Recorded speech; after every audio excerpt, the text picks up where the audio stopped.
इंद्र दरबारामध्ये सर्व देवतांची सभा आयोजित केली असता या इंद्राकडून सर्व देवतांना कामे वाटून देण्यात आली आणि या यमराजची बहीण यमी यमी हिला या इंद्र दरबारामध्ये कोणत्याही प्रकारचं स्थान नाही। रसिक हो, आता ही यमी आपल्या बंधूच्या म्हणजे यमराजच्या साह्यानं सर्व देवतांवरती आक्रमण करते। विषय सादर करतोय यमाचं गर्वहरण, यमाचं गर्वहरण, यमाचं गर्वहरण।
उत्पत्ती होणार, मग या पृथ्वी तलावर जागा तरी कोणाला होणार? नारायण नारायण। ह्या भूतलावर काय गमत ऐकायला मिळणार ते पाहूया। नारायण नारायण, येतोच मी। देह पंढरी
काढे आहे याबाबत आपण पुढील प्रवचनास सुरुवात करावी.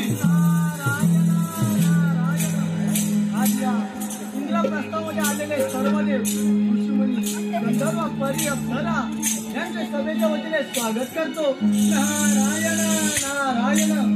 तर देवतांनी आपले मत सभेपुढे मांडावेत. नारायण नारायण. देवा नारदांनी केलेल्या प्रवचन आहे सत्यच आहे. मग आपण करावे तरी काय सांगा बरं. यातून महादेवानी मार्ग सुचवावा असे आम्हाला वाटते. संवाद महादेव हे काय बोलतात आपण. हो इंद्रदेवा, संवाद मानव पशु पक्षी यांच्या जीवनाला 84 लक्ष मिळून मानवाला पुन्हा जन्म मिळावा अशी घटना तयार करूया. स्वामी आम्ही तुमच्या विचाराच्या पुढे जाणारच नाही. इंद्रदेवा सगळ्याची पुढील वाटचाल करावी. आदरणीय सभेतील सर्वांचा मान ठेवून मी प्रत्येकास काम वाटून देत आहे. त्याचा त्यांनी स्वीकार करावा. ब्रह्मदेवाने सजीव सृष्टी निर्माण करावी, विष्णुदेवाने त्याचे पालन करावे आणि शंकराने संवाद सर्वांचे भविष्य लिहिण्याचे काम सटवीने करावे. त्रिभुवनामधील सर्व घडामोडी यांची माहिती नारदाने आणावी. मानव आणि पशुजन्य यांचे मौलिक प्राण शिवशंकरच्या आदेशाने यमधर्माने आणावे.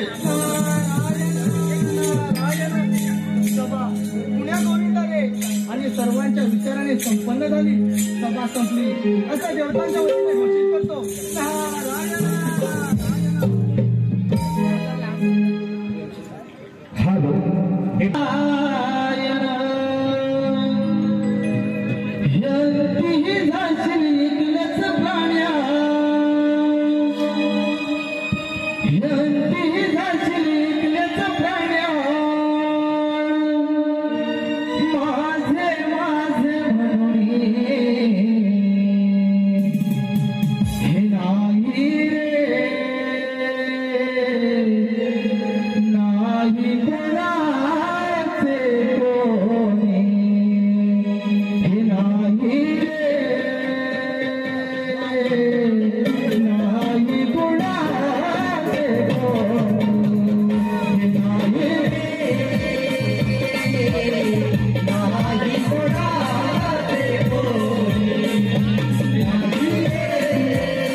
ठरल्याप्रमाणे स्वतः सचिने कामात तरी सुरुवात केली.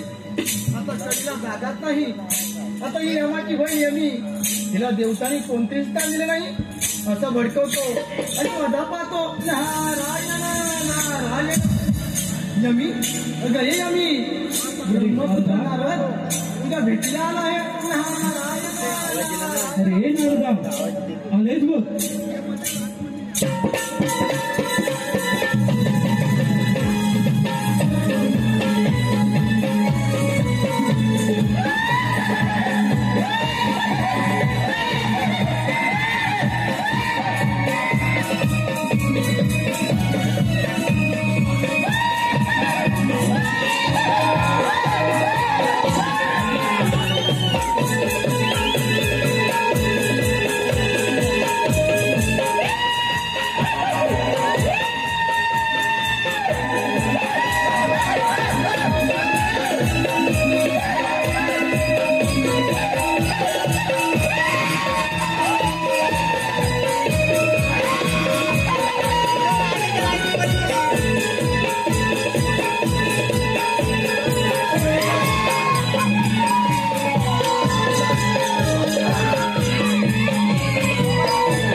इंद्रदेवाने सर्व देवाने प्रचारण केले आणि मग त्याला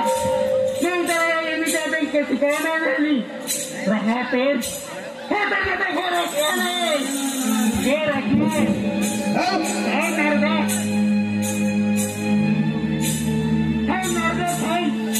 जाऊ नको मी माझा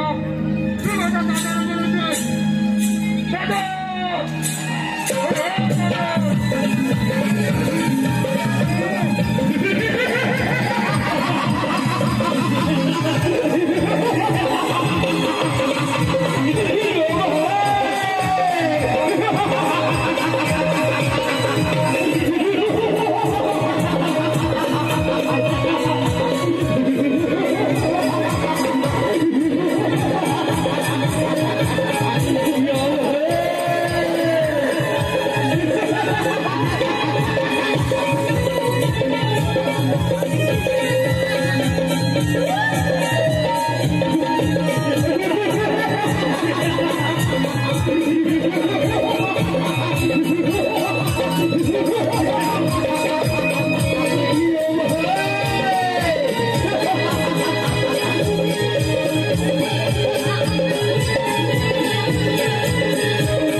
अगे ताई, अगे ताई, अगं आज कशी काय आठवण झाली?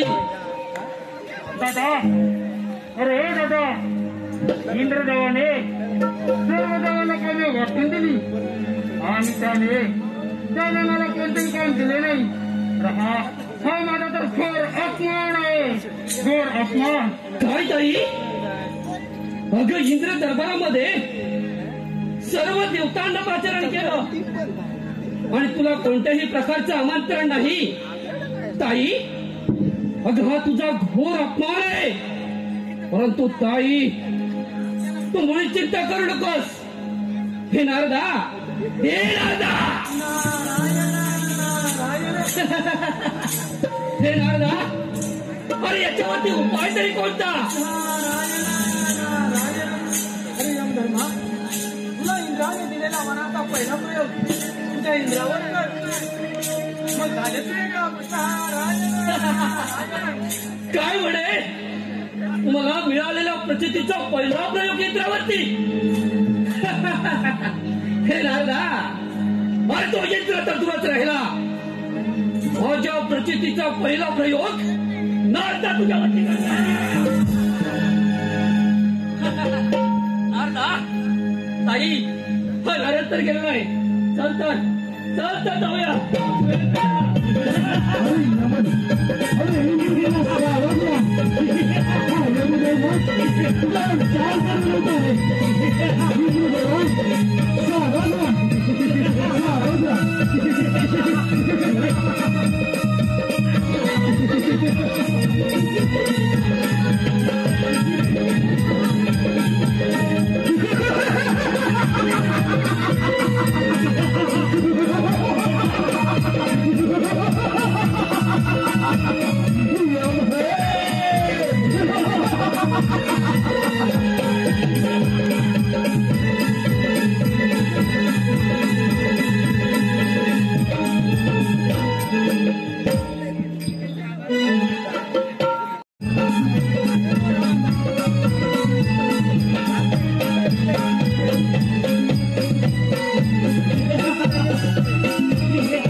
असे झाले तरी काय? नारायण नारायण, तो यमधर्म आमच्या पाठला करणार आहे. नारायण नारायण.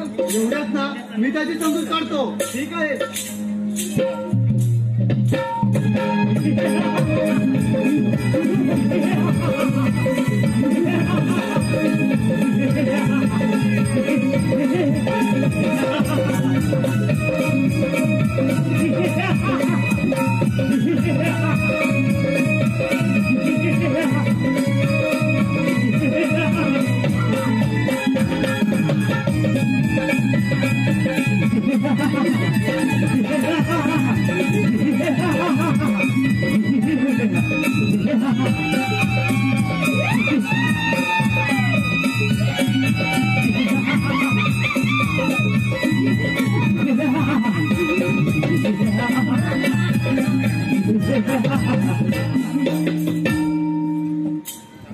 अरे इथे देवा, अरे तुझ्या आश्रयाला तो नारदाला नारद, त्याला माझ्या स्वाधीन कर, नाहीतर तुझी इंद्रपुरी हेरावून सोडेल. अरे हे यमधर्मा, पण सगळ्यामध्ये मी कुणाचाही अपमान केलेला नाही. याचा साक्षीदार तूच आहे. तू आल्या वाटे परत जा. काय म्हणे? हा यमराज, अरे आलेल्या वाटेल परत जाण्यासाठी नाही आला आहे. मला फक्त आणि फक्त हो नारद पाहिजे, नारद. मग तुला माझ्याशी युद्ध करावं लागेल. अरे मग वेळ कशाला? दाखव तुझा पराक्रम. चल, हो युद्धाची तयारी.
तो देखील पळून गेले नाही. आता पुढची स्वारी करायला पाहिजे. चल चल चल मग वेळ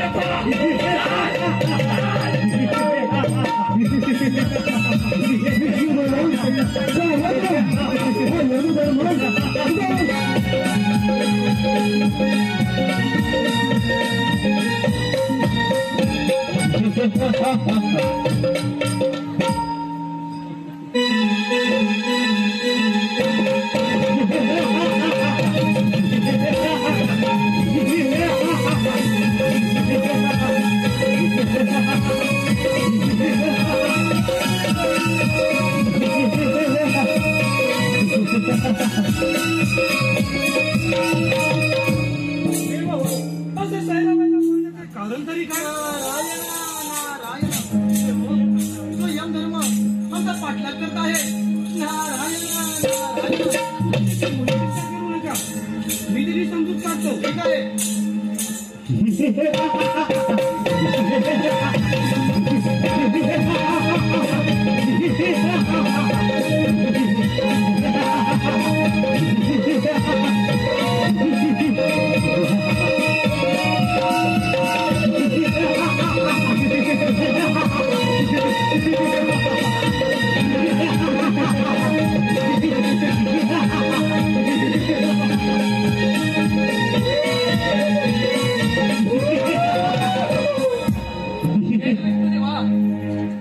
तुझ्या आशेला तो नारदार आहे.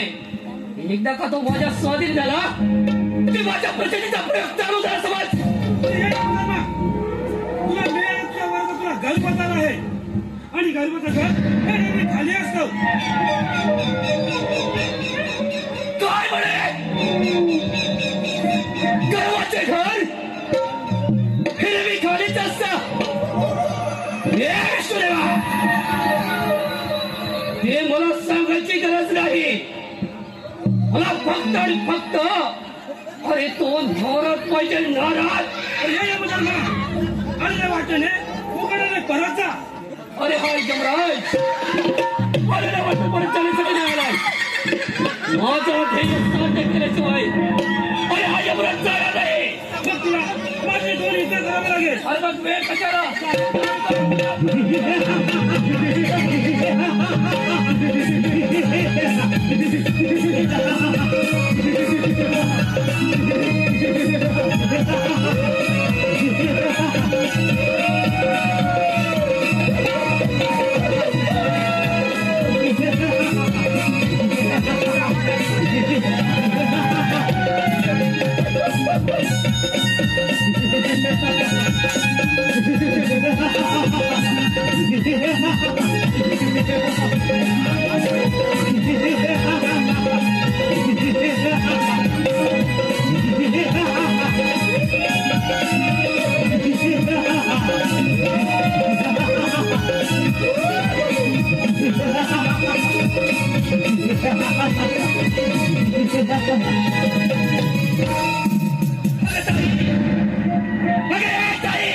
बोल दादा. अगं पहिलाच का पराक्रम. अगं देवादिदेव इंद्र आणि विष्णू हे देखील पळून गेलेत. आता अशी स्वारी त्या कैलास पर्वतावरती. अगं चल चल तर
अरे गोसवड्या, अरे तुझी समाधी सोड आणि यमराजचं म्हणणं ऐक. अरे मला नाराज पाहिजे. तुझी समाधी सोड आणि फक्त या यमराजचं म्हणणं ऐक. तुझा गरवारण करण्यासाठी पार्वती पुत्र तुझ्या भेटीला आहे. काय म्हणे? माझं गरवारण करण्यासाठी? अरे देवादिदेव इंद्र, विष्णू आणि आता कैलास पर्वतीचा अधिपती हे गोसवड्या, जर का देवादिदेव गणराज इथे येणार असतील तर आम्ही देखील त्याची वाट पाहतोय. पाहूया तर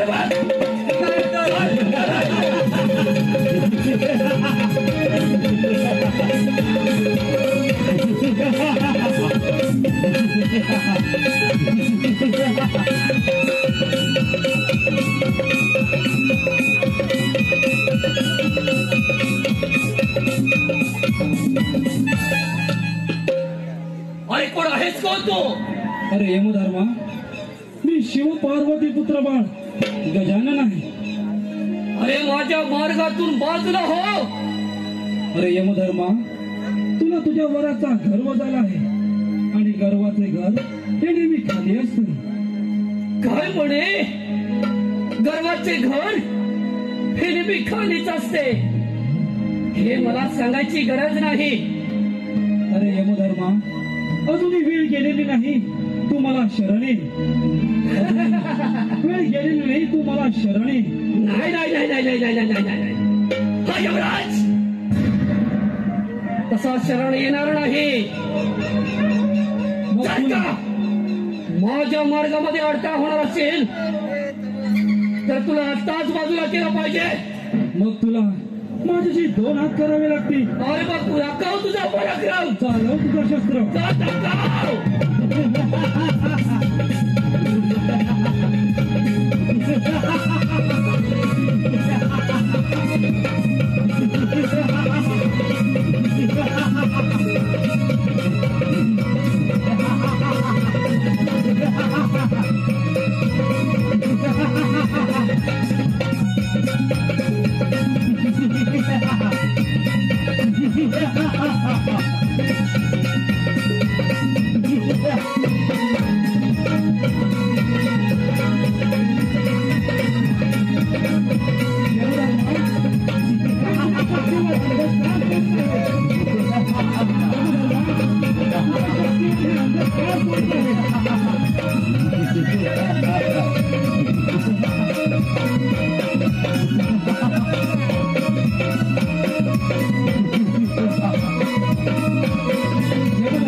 अरे यमधर्मा, तुला माफ करेन मी, परंतु मला एक वचन दे. कोणतं वचन? अरे यमधर्मा, देवदेवताने दिलेलं तुला काम तुला वेळोवेळी पार पडावे लागेल असे मला वचन दे. जसे आपल्या आज्ञा पाळणाऱ्या जसे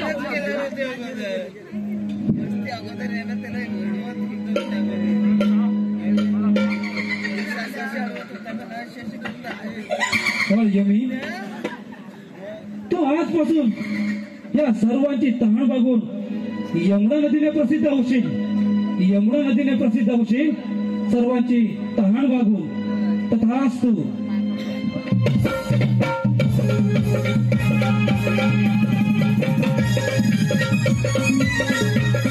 केली जाते. रसिक हो, कोणत्याही कार्यक्रमाची सुरुवात करायची म्हटली की ती श्री गणेशाच्या पूजनाने केली जाते. चला तर मग रसिक हो, चला तर त्या गणरायाचं करूया नमन. चला तर करूया त्या विघ्नहर्त्याचं पूजन. चला तर करूया त्या लंबोदराचं स्मरण.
हे पहा आलेल्या पारतोशी कैलासवासी गंगाराम भिवाजी बेटकर यांच्या स्मरणार्थ त्यांचे नातू अंकेश प्रवीण बेटकर, नितेश प्रवीण बेटकर आणि नात अंकिता रुपेश करवंजे आणि अस्मिता बेटकर यांच्याकडून गणासाठी 221 रुपयाचं पारितोषिक आलं आहे. आम्ही नमन मंडळ त्याचे आभारी आहोत. धन्यवाद.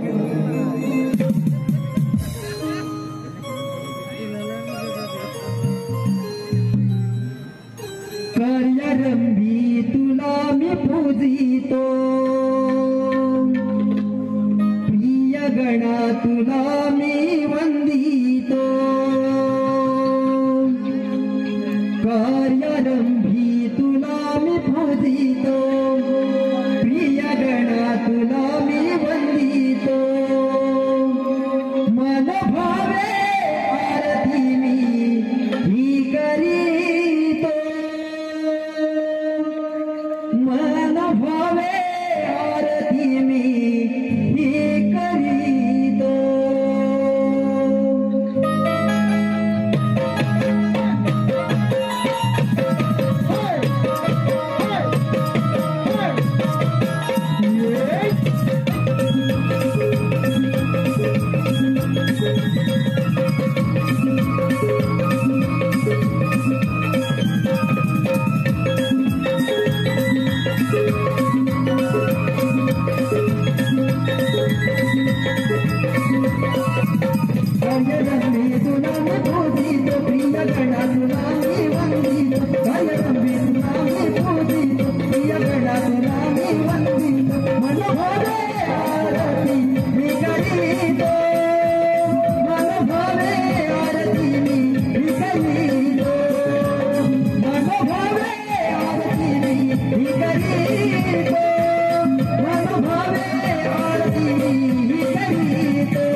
मंगळ पारतोषी कैलासवासी मनोहर सोमनाथ भिसे गावकर यांच्या स्मरणार्थ तुषार मनोहर भिसे यांच्याकडून आताच्या गीतासाठी 101 रुपयाचं पारितोषिक आलं आहे.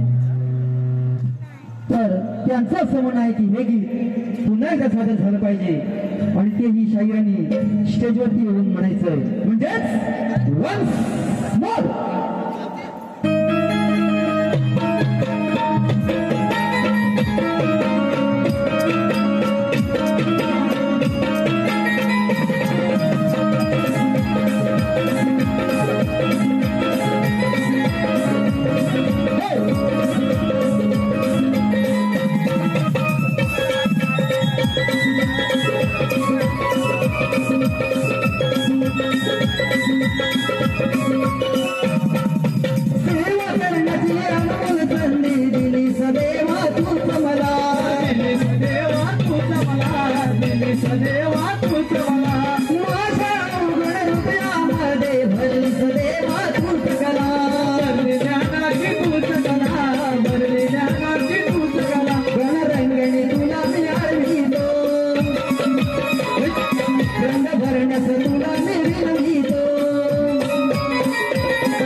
हॅलो